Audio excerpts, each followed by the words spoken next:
তুমি অনন্ত ক্ষয় হে জগন্নাথ, তুমি অব্যক্ত অক্ষর হে জগন্নাথ।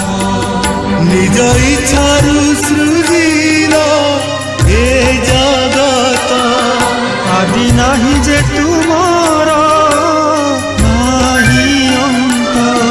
তুমি পবিত্র ওঙ্কার চির সত্য।